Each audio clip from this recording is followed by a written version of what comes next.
इरफान खलीफा north Mumbai अध्यक्ष। जैसा कि कल एक हादसा हुआ, एक महाराज जो वैजापुर औरंगाबाद का रहने वाला है, हमारे नबी के बारे में आप शब्द यूज़ किया है, जो हमारे मज़हब को ठेस पहुँचाने की बात है, कहीं ना कहीं माहौल बिगाड़ने वाली बात है। मैं ऐसे शैतान को ये चेतावनी देना चाहता हूँ, ये सोच समझ के बोल, ये हमारे नबी की बात है, ये हमारे कौम की बात है, ये हमारे इस्लाम की बात है। हम इस्लाम में मुदालकत या किसी तरीके की कोई भी बर्दाश्त नहीं करेंगे। अगर इसके ऊपर, इस महाराज के ऊपर सख्त से सख्त, कड़ी से कड़ी कार्रवाई अगर नहीं लिए तो इसके लिए हम धरना प्रदर्शन देंगे, हम रोड पे उतरेंगे। अस्सलाम वालेकुम रहमतुल्लाहि ताला व बरकातुहू। नाज़रीन, उम्मीद करते हैं आप सब खैर आफियत से होंगे, बहुत अच्छे होंगे। आज हम आपसे जिस टॉपिक पर बात करने वाले हैं, जी हाँ, आपने थंबनेल पर देख लिया होगा नाज़रीन इकराम,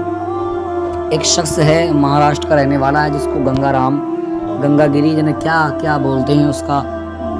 खबीस का नाम पता नहीं किस तरीके का नाम है। उसने हुजूर प्रॉफिट मोहम्मद सल्लल्लाहु ताला अलैहि वसल्लम की शान में गुस्ताखी की है, और गुस्ताखी की जिस तरीके से उसके बयान सामने आ रहे हैं, जिस तरीके से उसको देखा जा रहा है,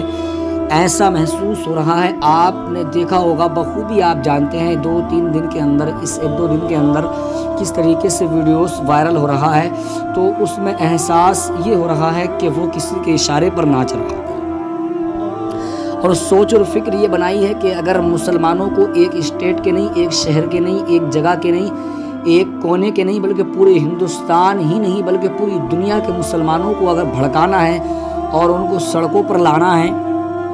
और अगर उनसे प्रोटेस्ट कराना है, तो सिर्फ अगर वो किसी चीज़ से गुस्से में आते हैं, उनका दिमाग अगर किसी चीज़ से घूमता है, तो वो सिर्फ उनके नबी की शान में गुस्ताखी करने से, उनके नबी की शान में कुछ गलत सलत बोलने से उनको बर्दाश्त नहीं होता है। तो उसी तरीके से नाज़रीन देखिएगा आप किस तरीके से प्रॉफिट मोहम्मद हुजूर सल्लल्लाहु ताला अलैहि वसल्लम की शान में गुस्ताखी की गई है, और पूरी दुनिया के मुसलमान परेशान हैं, पूरी दुनिया के मुसलमान इंसाफ की आवाज़ उठाए हुए हैं। आप देखिएगा नजराना नाजरीन, मुफ्ती सलमान अजहरी साहब क़िबला को लेकर के हेड स्पीच की बुनियाद पर उनको जेल के अंदर बंद कर दिया गया है, और गंगागिरी जैसे लोग हिंदुस्तान में रह कर के हमारे इस सुकून और इत्मीनान के हिंदुस्तान में रहने के बाद हुजूर सल्लल्लाहु ताला अलैहि वसल्लम की शान में गुस्ताखी करता है, तो मैं अपनी सरकार से गुजारिश करता हूँ, संविधान से, कानून से गुजारिश करता हूँ कि अपने कानून के ज़रिए से उसको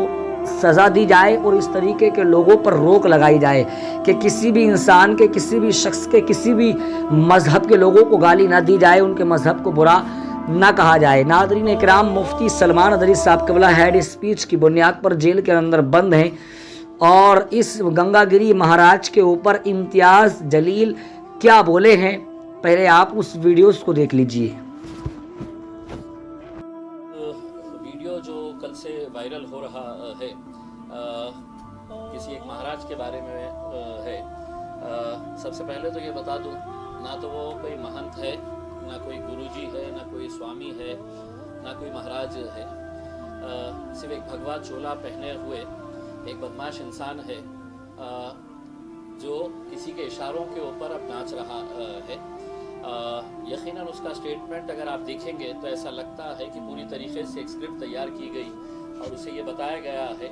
कि अगर मुसलमानों को सड़क के ऊपर लेकर आना है, सिर्फ उस ज़िले के नहीं,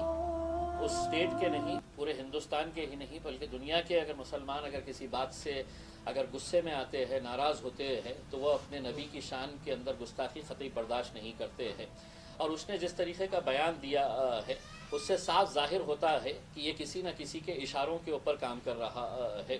आप अगर पूरी बात को अच्छी तरीके से समझने की कोशिश करेंगे तो आज पूरे महाराष्ट्र के अंदर हिंदू सकल समाज की तरफ से बहुत सारे शहरों के अंदर बिल्कुल जुमे की नमाज के वक्त मोर्चों की इजाज़त दी गई है, चाहे वो नंदुरबार हो, नासिक हो, अमरावती हो या दूसरे शहरों के अंदर। अब नासिक के अंदर खबरें आ रही है कि वहाँ पर गड़बड़ हो गई है, यानी कि इससे साफ जाहिर हो रहा है कि एक साजिश के तहत इस मवाली का इस्तेमाल किया गया है कि तुम इस तरह का स्टेटमेंट दो और हम जो हासिल करना चाहते हैं वो इसके ज़रिए हासिल कर सकेंगे हम करके। उसमें यकीनन बहुत ज़्यादा गुस्सा है, क्योंकि हम किसी भी तरह से नबी की शान के अंदर हम गुस्ताखी बर्दाश्त नहीं कर सकते हैं। और इस आदमी ने जिस तरीके से हमारे मज़हब के ताल्लुक से जो बातें बताई है, एक बात तो यह है कि जब किसी का प्रवचन होता है तो उस प्रवचन के अंदर तुम्हारे धर्म में, तुम्हारी जात में, तुम्हारे मज़हब के अंदर क्या अच्छी बातें हैं वो बताई जाती है, और एक इंसान अच्छी तरीके से ज़िंदगी कैसे जी सकता है ये पढ़ाया जाता है। हमारे पास भी अल्हम्दुलिल्लाह मुसलमानों के अंदर बड़े बड़े इज्तिमा होता है, लेकिन कभी आज तक किसी एक मौलवी का ऐसा बयान बता दीजिएगा, एक मौलाना का ऐसा बयान बता दीजिएगा जो इस तरह के दूसरे मज़हब के अंदर क्या है वो वहाँ पर बताते हैं। बल्कि हमको तो यही बताया जाता है कि दुनिया के अंदर कैसे जिया जाए, एक करके एक अच्छा इंसान बन के। जब ये बात समझ में आ रही है तो हमारी सरकार से, हमारी पुलिस से, हमारी प्रशासन से यही अनुरोध है कि ऐसे तत्वों के ऊपर काबू कर लेना चाहिए, वरना इसके रिपरकशन जो है वो बहुत ख़राब हो सकते हैं। हमने इससे पहले भी देखा है, जब भी नबी की शान के अंदर गुस्ताखी हुई लोग किस हद तक चले गए हैं इसमें। और ये हमारे ज़िले का होने की वजह से हमारे लिए और ज़्यादा अफसोस की और गुस्से की बात है कि हम ऐसे सांपों को हमारे पास पाल रहे हैं करके। आप पिछले कुछ दिनों का अगर ये देखेंगे, आकलन करेंगे, तो एक नितेश राणे नाम का एक भाजपा ने छोड़ा हुआ पिद्दू है, वो पूरे महाराष्ट्र के अंदर जा के किस तरह के बयानबाजी कर रहा है। मकसद उसका भी साफ है कि किसी तरह से ऐसे भड़काऊ बयानात दे कि जिसकी वजह से मुसलमानों का गुस्सा फूटे और वो लोग सड़क के ऊपर आए करके। तो ये एक, मैं समझता हूँ कि एक राजनीतिक षड्यंत्र का हिस्सा है और हमें बड़ी समझदारी के साथ काम लेना है। ये वीडियो जैसे ही आया, हमने इमीडिएट हमारे पूरे महाराष्ट्र के यूनिट्स को हमने आदेश दिया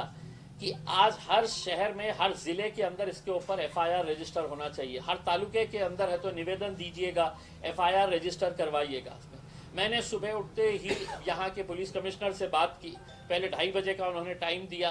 कि 2:30 बजे के टाइम के ऊपर हमने कहा कि हम कुछ मौलानाओं के साथ आपसे मिलने के लिए आना चाहते हैं करके तय हो गया। लेकिन बाद में मुझे उनके पास से खबर आई कि 2:30 बजे डीजी मैडम ने है तो एक वीसी रखे है, वीडियो कॉन्फ्रेंसिंग रखे है, तो वो बहुत अहम है उनको अटेंड करने के लिए। तो वो जैसे ही उनकी वीसी ख़त्म होगी वो हमें टाइम देंगे कि आप आ जाइएगा करके। इन द मीन वाइल हमने पुलिस कमिश्नर के नाम के ऊपर है तो एक निवेदन बना के दिए है और हमारी मांग रखे है, और अकेले मेरी मांग नहीं है, ये हिंदुस्तान के हर मुसलमान की मांग है कि ऐसे गुंडों को जो सिर्फ एक भगवा चोला पहने हुए है, वो कोई स्वामी नहीं हो जाते हैं, वो कोई पुजारी नहीं हो जाते, वो कोई महंत नहीं हो जाते हैं, तो ऐसे मवालियों को जो समाज के अंदर तेढ़ निर्माण करने का काम कर रहे हैं उनके ऊपर सख्त कार्रवाई होनी चाहिए, उन्हें गिरफ्तार करना चाहिए। और मैं नौजवानों से अपील करना चाहूँगा उसमें कि हमने कार्रवाई करने के लिए पुलिस को भी वक्त देना चाहिए उसमें। और अगर हमें ऐसा लगता है कि ऐसी कार्रवाई नहीं हो रही है तो यकीनन हम नबी के गुस्ताखियों के खिलाफ हम कोई भी समझौता नहीं करने के लिए तैयार है। उनके ऊपर कार्रवाई होना मतलब होना है। देखिए, लोकसभा के चुनाव के दौरान जब मैं प्रचार के लिए वैजापुर के गांव गया था, वहां पे यही ढोंगी का प्रवचन चल रहा था। मुझे वहां के गांव वालों ने ये बताया कि साहब वो आपसे बहुत प्रभावित है, आप जिस तरह से सभी समाज के लोगों को साथ में लेकर काम करते हैं और आपका वो सत्कार करना चाहते हैं। तो वहीं पे चल रहा था तो गांव वालों ने पकड़ कर मुझे वहां पर लेकर गए और वहां पर जाने के बाद उन्होंने मेरे बारे में बड़ी तारीफ की। उस वक्त अगर मुझे ये पता रहता था कि ये महाराज के दिमाग के अंदर मेरे नबी के खिलाफ, मेरे प्रॉफिट मोहम्मद के खिलाफ इस तरह का जहर है, तो शायद मैं उस जगह पे कदम ही नहीं रखता था उसमें। लेकिन उस वक्त उन्होंने बड़ी तारीफ की। अचानक ये इस तरह की बयानबाजी करने से ये साफ साबित होता है कि आप किसी ना किसी के इशारों के ऊपर नाच रहे हैं करके। तो ये सही बात है कि मैंने उससे मिला था, लेकिन उस वक्त उसके भगवे चोले के पीछे एक मवाली छुपा है करके मुझे बिल्कुल ख़तई पता